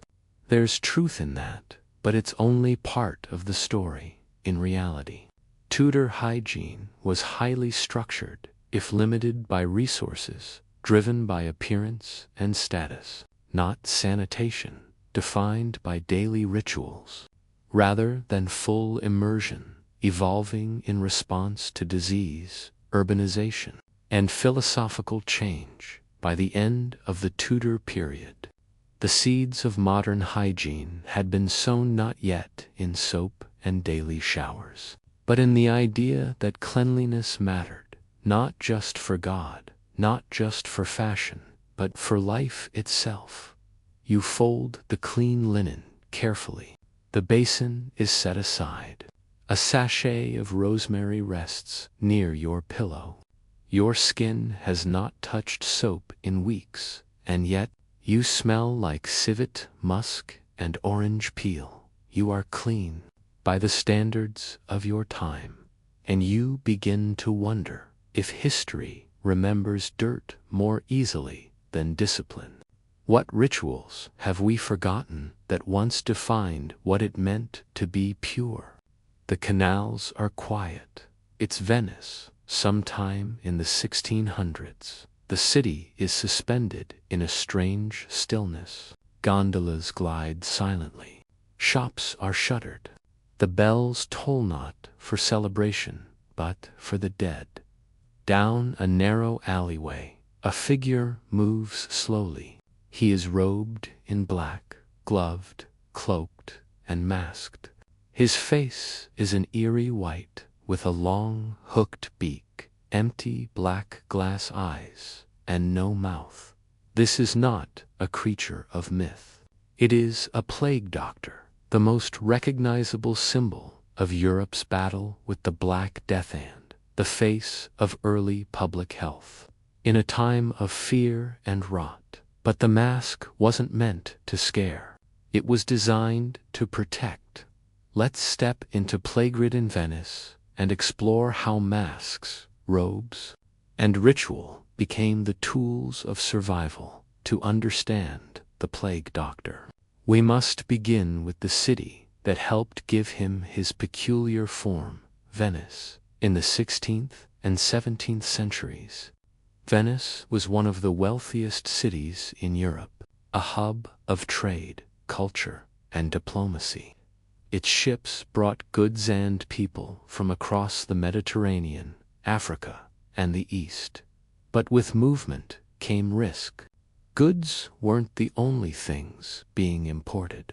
Diseases, especially the plague, arrived in waves, often hidden in fleer-dawn rats that stowed away on merchant ships between the 14th and 18th centuries.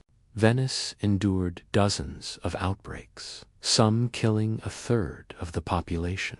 The city responded not just with panic, but with planning. It became one of the first places in Europe to create organized, government-sanctioned systems of quarantine, public health enforcement, and, yes, plague doctors.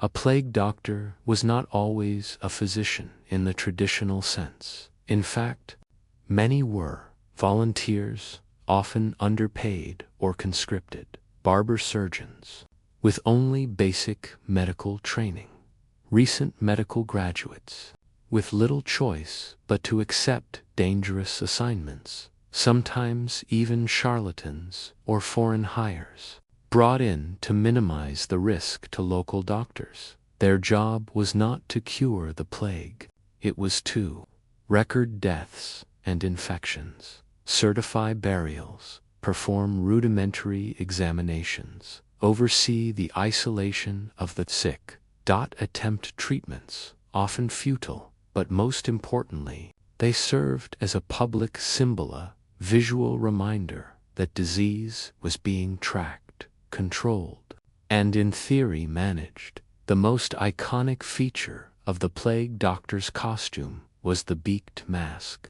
But what purpose did it serve? Surprisingly, it was based on medical logic of the time. According to the miasma theory, illness spread through bad air, foul smells, vapors, and invisible toxins in the environment. The beak of the mask was designed to filter and sweeten the air. It was typically filled with herbs, rosemary, thyme, lavender, dried flowers, roses, carnations, spices, clove, cinnamon, vinegar-soaked, sponges, camphor, and mint crystals. These ingredients were meant to protect the doctor by neutralizing the plague air. The eyes were covered with glass lenses to prevent direct contact with infected vapors or particles. The result was a mask that, while terrifying to modern eyes, was an early attempt at protective equipment. The full plague doctor outfit wasn't just a mask, it was a carefully designed ensemble of prevention. Long waxed coat, often made of leather or heavy linen, waxed to repel moisture and bodily fluids. Gloves to prevent contact with infected skin or surfaces. Boots, tall and sealed to avoid rat bites or floor contaminants. Staff or cane, used to examine patients at a distance, lift clothing, or keep people away. Hat, a wide-brimmed leather hat signifying their role. This costume is sometimes credited to Charles Delorme, a 17th-century French physician who designed it during one of the plague outbreaks in Paris. The costume took on a particularly elaborate, ritualistic form, part performance, part protection, and part public reassurance. That's the key question. The answer: not really, but also not completely useless. The outfit did provide barrier protection against splatter, fleas, or direct contact, distance between doctor and patient, a psychological sense of safety, both for the wearer and the public. But without germ theory or real sterilization, the effectiveness was limited. Plague doctors often died alongside their patients. Some may have avoided the worst of the disease thanks to accidental advantages. The mask possibly filtered fleas. The waxed coat kept infected fluids off the skin, but there was no systematic proof. What mattered most was that the uniform represented an attempt to respond logically to a crisis, and that in itself was revolutionary. A visit from a plague doctor followed a predictable pattern. The doctor would enter the home, often accompanied by guards or city officials. The patient would be examined, sometimes from a distance, sometimes with crude tools. A death certificate or quarantine order might be issued on the spot. In some cases, patients were marked with chalk or signs for authorities. The doctor would leave, and the house might be sealed, fumigated, or burned. For families, the appearance of the beaked mask meant finality. A diagnosis from a plague doctor often carried more weight than a priest's blessing. The figure moves away, the sound of boots echoing on wet stone. Behind him, a shutter creaks closed. Another home sealed, another life marked. The mask, the herbs, the waxed clo, meant to protect, but also to remind. You are not alone. The state sees you. The plague is not invisible, but you wonder. As the scent of vinegar fades in the cold air, did the mask protect the doctor, or did it only serve to mask the terror? The mask lingers in the mind-long, white-beaked. But behind the mask was a city teetering on the edge of collapse, yet determined to control the uncontrollable. Venice wasn't just dressing doctors in bird-like disguises for drama. The city was among the first in the world to implement systematic public health policies in response to the plague. In this section, we explore quarantine islands, death registries, and the bureaucracy of disease in Renaissance Venice, and sealed doors. The term quarantine comes from the Italian word quaranta, meaning 40. Venetian officials, facing wave after wave of plague, mandated that ships and their crews remain isolated for 40 days before being allowed into port. This was first formalized in the 14th century, and by the 15th, had become a standard public health measure to enforce this. Venice built the Lazaretto Vecchio, the world's first dedicated quarantine island. Just off the lagoon's shore, there were two main lazarettos. Lazaretto Vecchio, for the sick and symptomatic, for observation and decontamination of people and goods, ships arriving with spices, fabrics, or passengers would be held offshore. Cargo was fumigated, stored in sealed warehouses, or even aired on racks in the sun. Sailors, merchants, and travelers were monitored, examined, and isolated while Venice continued to trade and function. This approach, while imperfect, slowed the spread of disease and allowed the city to remain economically viable during repeated outbreaks. it was public health with a practical purpose. Plague doctors were deeply involved in quarantine operations. They inspected the health of incoming passengers, monitored symptoms over the 40-day period, maintained death records, infection rates, and recovery data, advised Magistrato alla Sanità, Venice S. Health, Magistration necessary actions. They weren't healers in the traditional sense. They were part of a growing medical bureaucracy, acting as clerks, statisticians, and surveillance agents. And while the mask made them iconic, their real tool was the ledger where names, addresses, symptoms, and outcomes were meticulously recorded. When plague finally breached Venice's defenses, life changed instantly. Church bells tolled hourly for the dead. Red crosses were painted on the doors of infected homes. Guards posted at streets or bridges sealed entire neighborhoods. Boats, normally bustling, became funeral barges, quietly transporting corpses wrapped in linen. Marked with chalk, markets and festivals ceased, and the entire city took on an unnatural hush. Infected homes were fumigated with vinegar smoke, and clothing was burned. Sometimes entire households were boarded inside, their fate sealed by bureaucratic decision. And in the midst of it all, the plague doctor walked, recorded, and reported. One of the most important but grim jobs of plague doctors was maintaining the plague registries. Each death had to be documented. Not just names, but age, profession, residence, symptoms before death time of exposure, if known.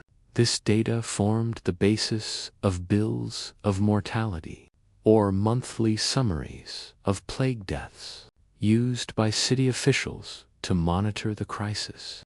Documents are among the earliest forms of epidemiological records in Europe. They allowed leaders to predict peaks in mortality, justify lockdowns or travel bans, allocate resources, however limited, decide when to declare a plague over in effect. The plague doctor's role shifted from medieval healer to modern data collector, transition still visible in today's public health systems. Plague doctors were paid by the state, and not always generously. Their contracts often included fixed salaries paid in advance due to risk of death, housing, or provisions, especially if quarantined, promises of property or pensions for families in case of death, restrictions on contact play. Doctors were often forbidden from seeing spouses, children, or other patients. Despite the danger, the role attracted young doctors, eager to build reputations, foreign practitioners, drawn by money or the challenge, ambitious medical theorists, hoping to study the plague firsthand. The job was not glamorous. Most doctors survived only 1 or 2 outbreaks before retreating or dying. Still, their symbolic role visible, cloaked, beaked, was vital.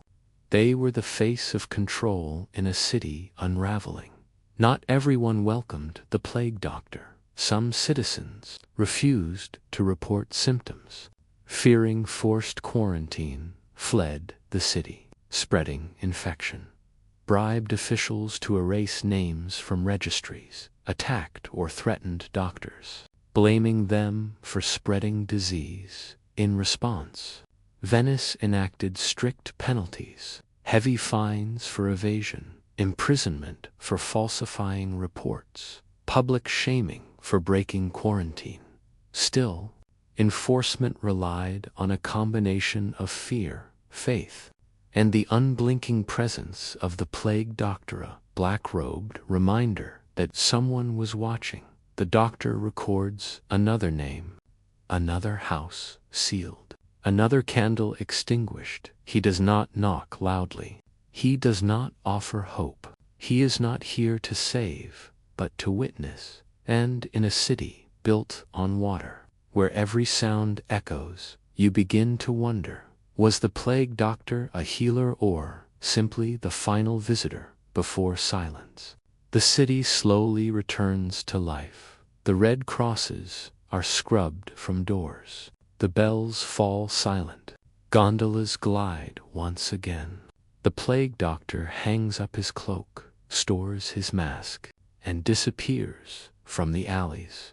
But the image of the beaked figure never truly leaves. In this final section, we explore how the plague doctor became a symbol, how his mask outlived the disease it was meant to fight, and how Venice forever, a city of surfaces and stories, turned medicine into myth and surveillance into spectacle.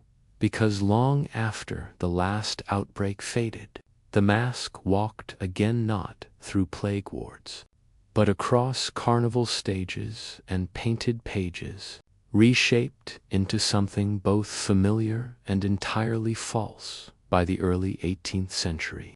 Venice's days as a major maritime power were numbered. Trade routes had shifted. Empires had risen. But the city had survived the worst of the plagues. Public health reforms, quarantine protocols, and medical advancements helped reduce outbreaks. So did luck, geography, and public cooperation eventually. And yet, the memory of the plague lingered.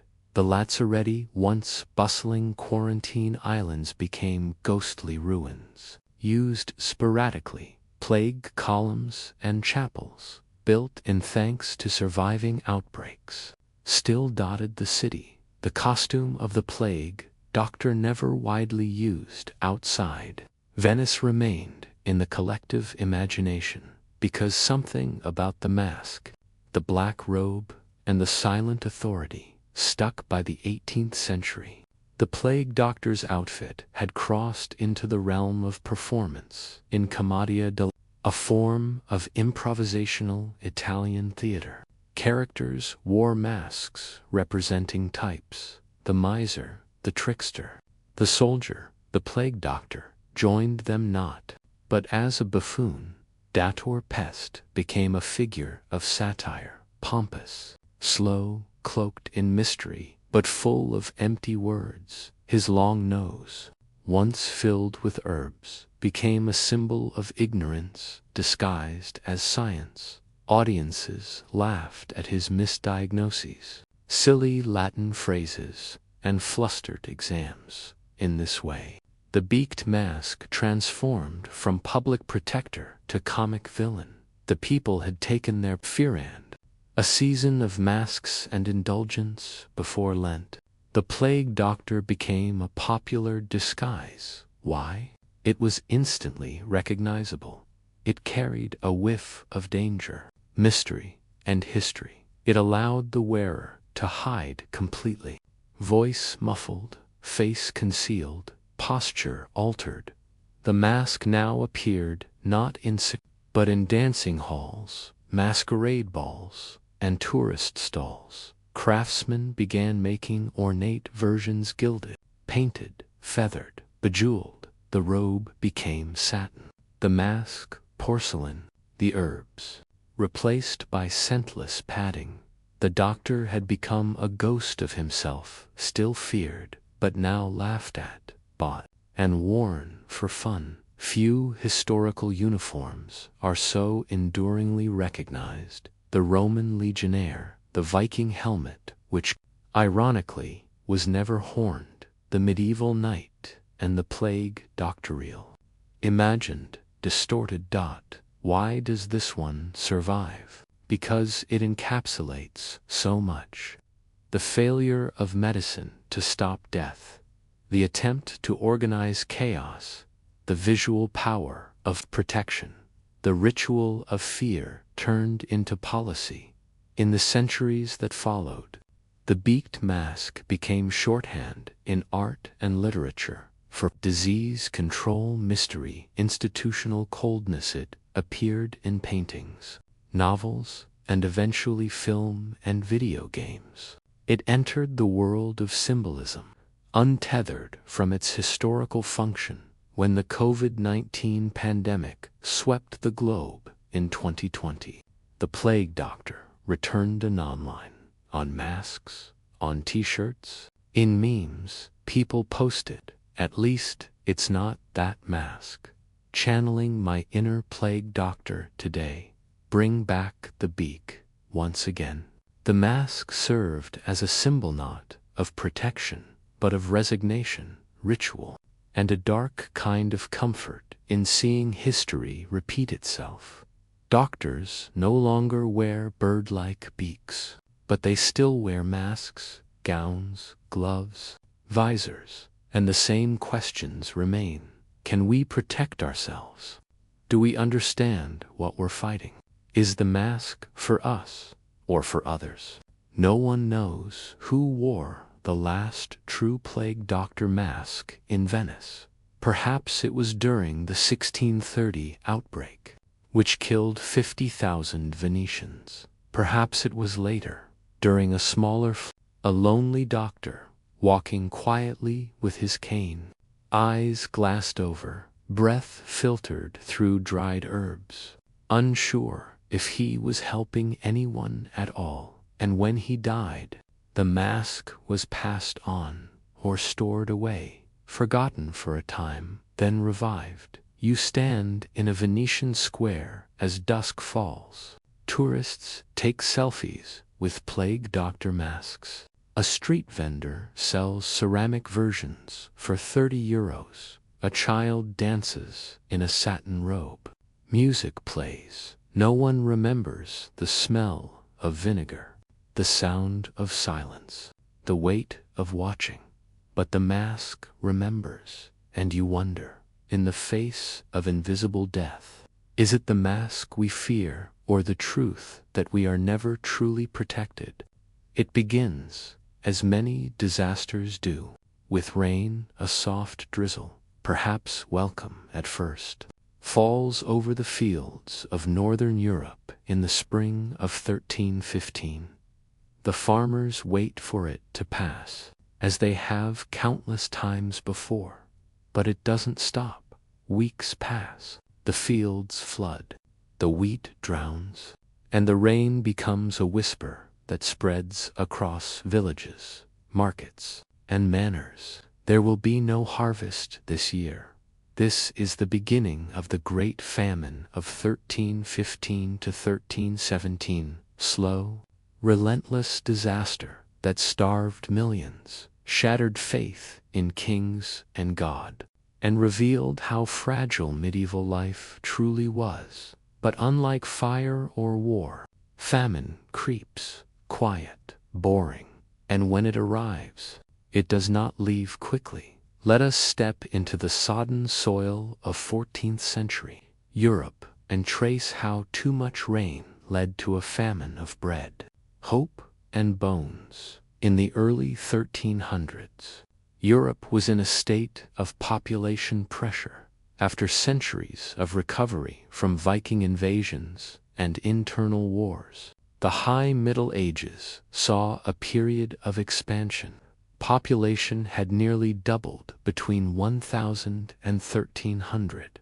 More land had been cleared for agriculture, including marginal, less fertile lands. Trade and cities were growing, but most people still lived by subsistence farming. Grain, especially wheat, rye, and barley, was the backbone of the diet. But this growth came at a cost. Soils were depleted, having been farmed without rest or rotation. Livestock numbers were declining due to limited grazing land surplus. Reserves, grain stores held back for bad years, were minimal or already spent. In other words, Europe was surviving, but just barely. A single bad harvest could tip the balance. A second could collapse it. In the spring of 1315, the rains arrived. They didn't seem unusual at first, but they continued through May, June, July.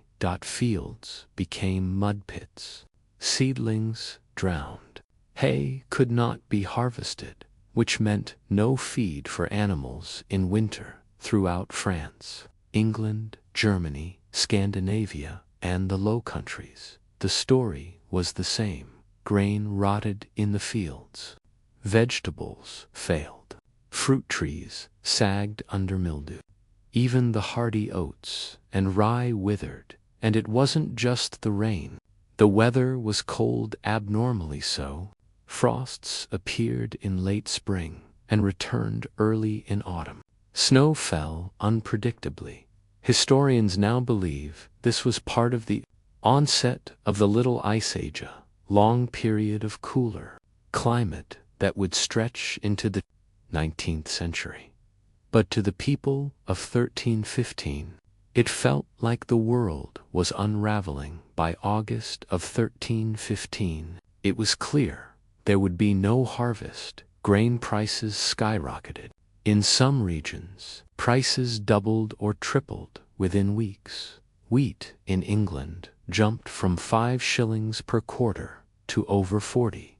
Barley and oats became rare commodities. Even bran and coarse chaff, usually fed to animals, became valuable.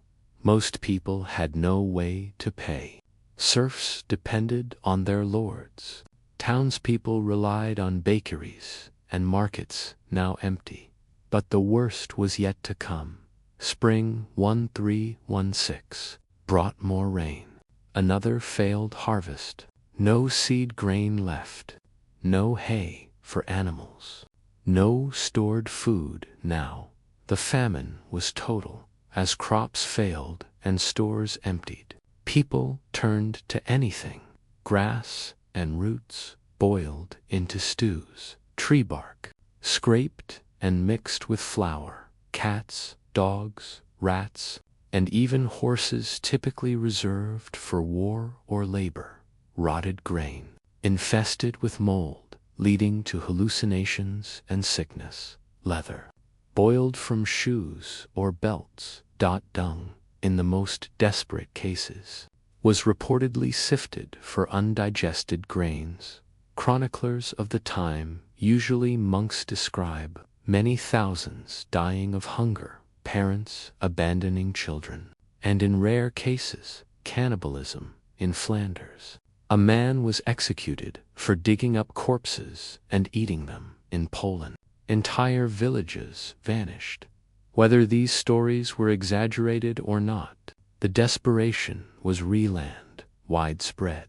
Unlike plague or war, famine kills slowly. First comes fatigue. The body consumes fat stores, then muscle wasting. People lose strength, work stops, immune systems weaken, and secondary diseases take hold.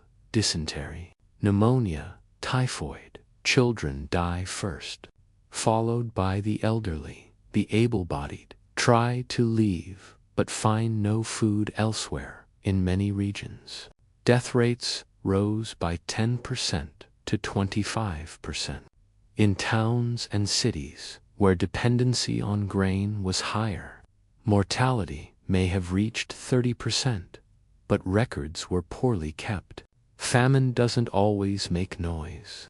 It whispers, and when it passes, it leaves not ruins, but emptiness. As hunger spread, so did doubt. Kings and lords were blamed for hoarding grain. Merchants were accused of price gouging or hiding food. God was questioned, especially when prayers and processions did nothing. In England, Edward II tried to regulate food prices and enforce hoarding laws, but had no means to distribute grain. In France, Philip V issued edicts to limit exports but, which once preached that suffering was noble, began to question its own explanations. Some interpreted the famine as punishment for sin. Others saw it as a test, but many simply lost trust in rulers, clergy, and the heavens. You walk across a field that should be golden with wheat, but instead sinks beneath your feet. The clouds press low. The air is cold for spring. A single crow circles. No battle has been fought. No army has arrived. No fire burns. And yet something is being lost silently, steadily, and you wonder when the world begins to withhold its self-food warmth. Light, what does it leave behind in the hearts of those who must still live through it? By the second year of famine, the hunger no longer feels unusual. It is constant, woven into the rhythm of each day. People speak less. Markets fall silent. Churches fill with faces turned upward, not in joy, but desperation. In this section, we shift from rain-soaked fields to the larger consequences of the Great Famine. How governments failed to feed their people. How law and order frayed under pressure. How the famine reshaped the rural world and urban centers alike. Because by 1316, the crisis was no longer agricultural. It was political, moral, and existential. In normal times, kings were expected to protect the land, ensure justice, and maintain the flow of goods. In famine, they were expected to do the impossible. But in the early 14th century, Europe's monarchs lacked the tools for relief. No national food distribution networks, no railroads or highways, no refrigeration or preservation techniques, no standing armies or police to enforce laws across vast rural regions. Edward II of England, already politically weak, tried issuing grain price caps and anti-hoarding laws. These failed. Philip V of France outlawed grain exports and tried to limit speculation. But merchants found ways around the rules. In Germany, local dukes turned inward, protecting their own estates and abandoning the peasantry outside their walls. And in Scandinavia, the harsh climate ensured little hope of importing grain at all. The result? Famine broke the image of royal power. Kings could not stop the rain, nor could they feed the hungry. Desperation bred defiance across Europe. Small bands of peasants and townspeople began attacking grain convoys suspected of bypassing their towns, storming granaries and manors where food was believed to be stored, looting markets, or forcibly seizing animals. These were not organized revolts. They were eruption points, localized, frantic, short-lived, but they signaled a deeper truth. The moral contract between ruler and ruled had cracked. In Bruges, grain barges were burned. In York, food riots left several merchants dead. In parts of France, travelers were murdered on suspicion of carrying bread. Laws were passed to punish thieves more harshly, but the prisons themselves soon filled with starving men, women, and children, with no crops and no coin.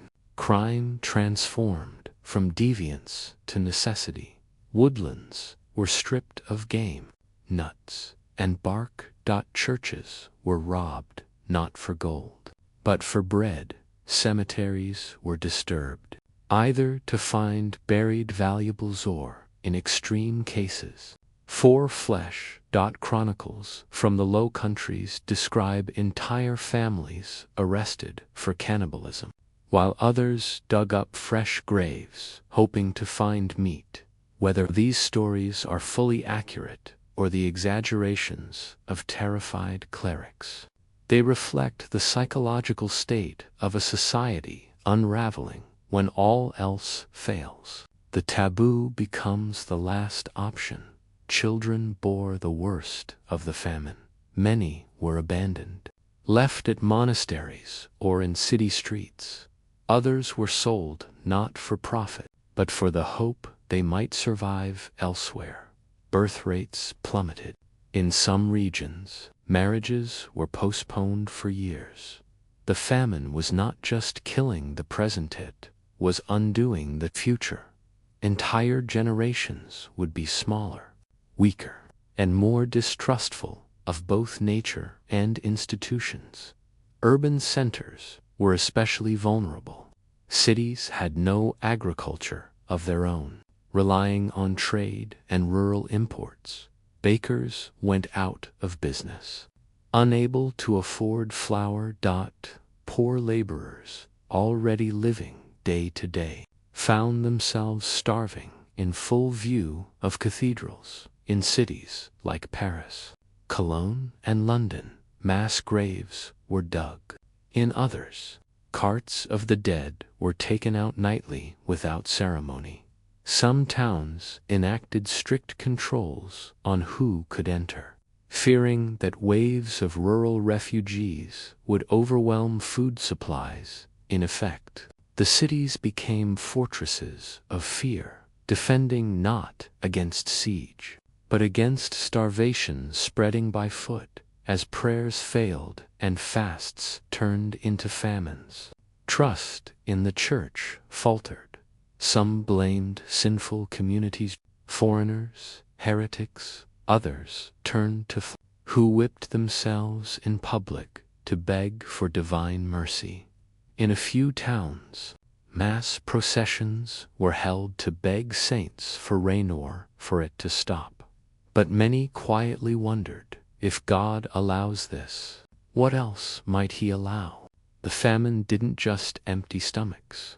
It planted seeds of doubt, seeds that would flower into deeper cracks in church authority in the centuries to follow. When food returned in 1317 to 1318, it was not sudden.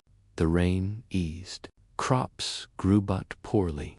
Soil fertility had dropped, and seed stocks were low. Still, life resumed, but villages were smaller. Land lay abandoned. Lords had fewer laborers to work the fields. This gave rise to bargaining power among peasants, who began to demand better terms. It also set the stage for the Black Death, which would arrive just 30 years later. The famine weakened immune systems, hollowed communities, and prepared the kindling for the fire to come. You walk through a village where weeds grow between empty cottages. A field lies fallow, not from laziness, but from loss. A well stands quiet, no longer visited. There is no fire, no invading army, just absence, and you wonder, when silence becomes the only sound left, how long does it echo in the soil? By 1318, the skies had cleared. Wheat once again grew in the fields. Sheep grazed. Barley ripened. But the people who harvested it were not the same. They had lived through years of damp silence, empty cupboards, and unanswered prayers. This final section explores the long-term consequences of the Great Famine, not just in terms of population, but in culture, belief, and memory.